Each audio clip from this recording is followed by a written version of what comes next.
Hi, in biodiversity monitoring, the first step is getting primary data.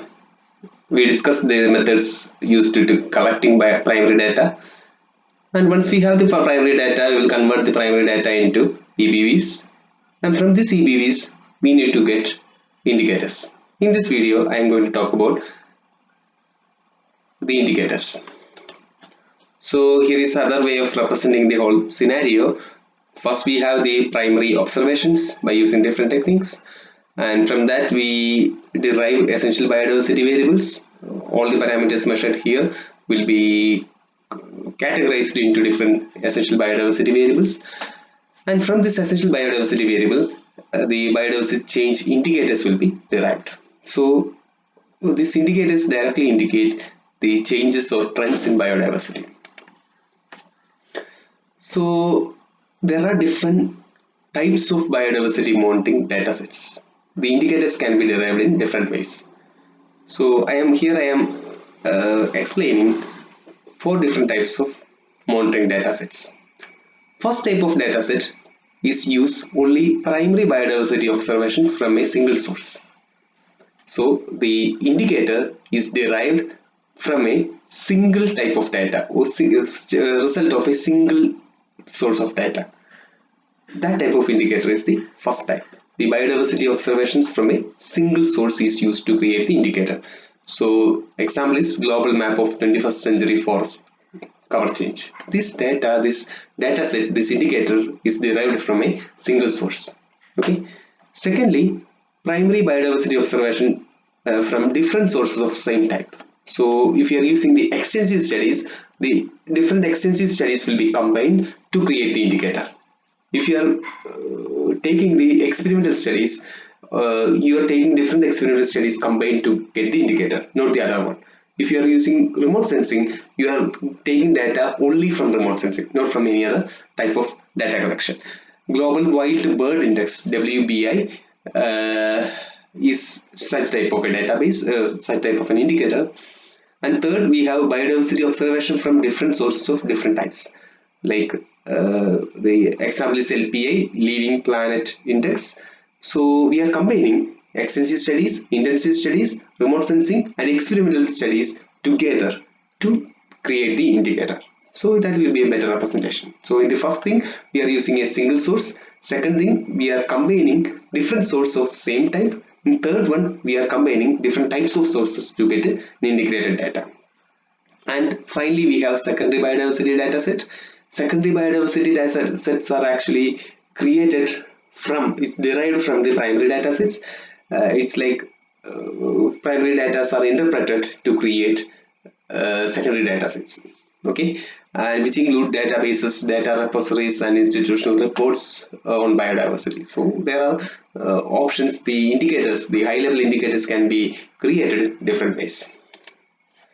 So one of the main key indicator of biodiversity is the Living Planet Index. It's called the LPI.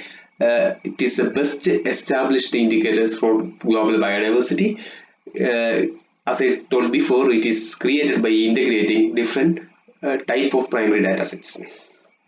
Like it monitors the population abundance related to 1917 baseline. So what LPA say, compared to 1970, how the population abundance is working, how the animal population is performing when compared to 1970. So we have a baseline which is the data collected in 1970, and based on that, whether the population is increasing or decreasing, that's what the LPA says.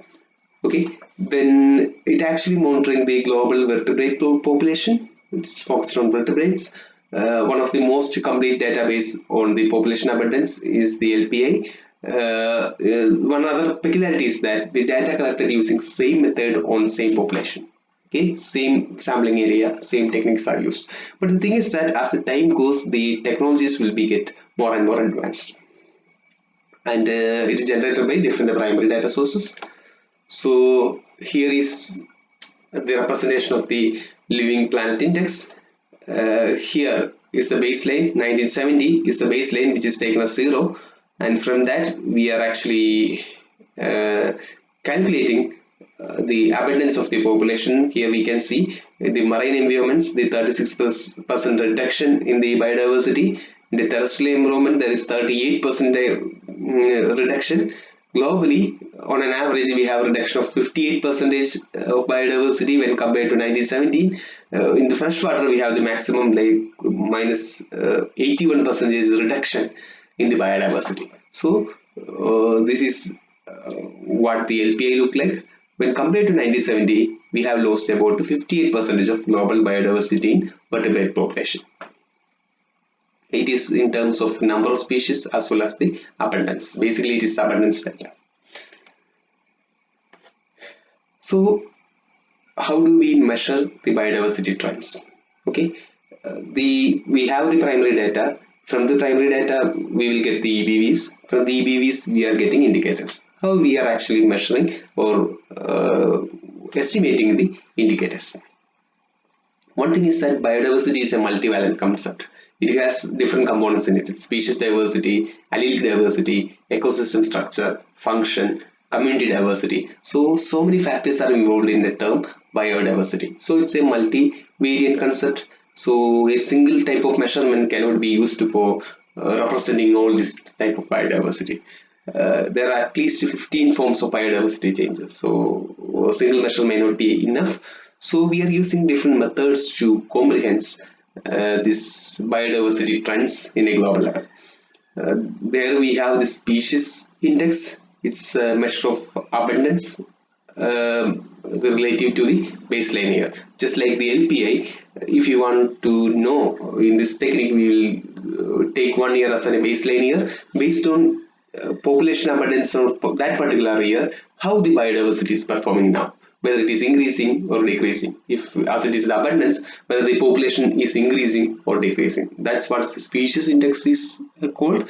And the baseline year is typically the first year of data collection. So the first year will be taken as the baseline year. If you are starting a study in 2000, 2000 is the baseline year. Or if you are taking a study in 2020, starting a study in 2020, 2020 is the baseline year. Maybe after 1 year, you do the monitoring study again and will represent the data as percentage of change. This percentage population abundance has increased or decreased. So like that the species index work.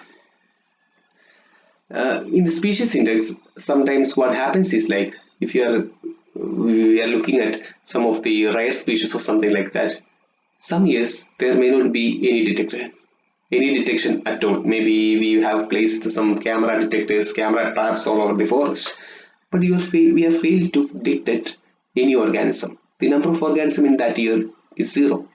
But the next year we found 10 or 20 animals.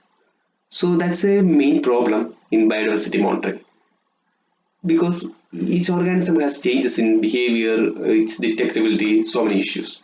But if 1 year, if the population is 0, the next year it won't increase, because if there is no population in the whole area, it cannot be 0. Like if it is 0, it will be 0 forever. But in the next year, if you are seeing 100 individuals, that's not good. So what we do in our estimate, we will smoothing the time. And sometimes when we are drawing the graph, we will draw it using the freehand. So that type of estimation is done for biodiversity. Estimation is improved by smoothing the time series of abundance estimate. So 0 estimate is replaced by non-zero estimate, so that it cannot be 0. If it is 0, it will be 0 forever.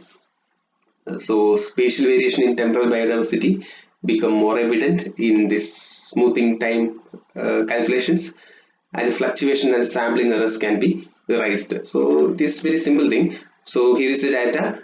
Here we have fluctuations. You see the fluctuation each and every year. What we see is the fluctuations. But when we are the blue color, you are seeing the actual data in blue color. So it's increasing, decreasing, and everything. But when we measure the trends, we are actually considering the red line only, which is actually representing the trend. These fluctuations may be due to changes in detectability, maybe changes in techniques, or maybe sampling error, things like that. Those things can be avoided using this smoothing curve. Another type of measurement is turnover measurement. In this, we are actually measuring changing in the proportions in a community. In a community, how much proportion each species are occupying and how the proportion is changing over the time. Okay, it's quantify the community composition changing based on change ranges of species. It is like this. Most of the time when biodiversity is changing, it may not be the loss of a biodiversity. Like if you are looking at only one animal, it may be decreasing, but there may be an increasing of another species. So maybe if one type of butterflies are reducing in number, maybe there is another type of butterfly which is increasing population. So if you are studying only one species, we fail to record the overall biodiversity. But if you are looking at the population composition, it will have, it's a dynamic thing. If one population is shrinking, another will be expanding to take up that space. So these measures are more meaningful than a single species measurement. In this, we are studying the composition of communities. Another method is bootstrapping method, which is to like assure the precision of biodiversity measurement. Like it's like a recheck once we have the data in order to assure the precision of the data. We will do the experiment again.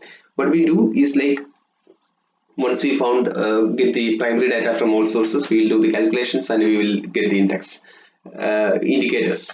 So once we have the indicators, we will do the same experiment again for a few sites just to assure that we are getting reproducible results. So we will take some random samples from already taken regions.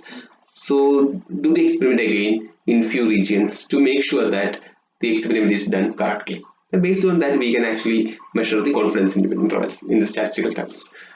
So after the sampling and estimation, we'll do bootstrap sampling, which is a randomized thing. Some samples of surveyed area will be resampled by different people, so different techniques. Resampled data is analyzed again to make sure that the data is correct, and confidence limits will be calculated based on the bootstrapping method.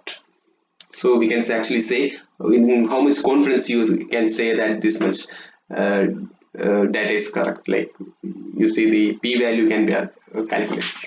Thank you so much for listening.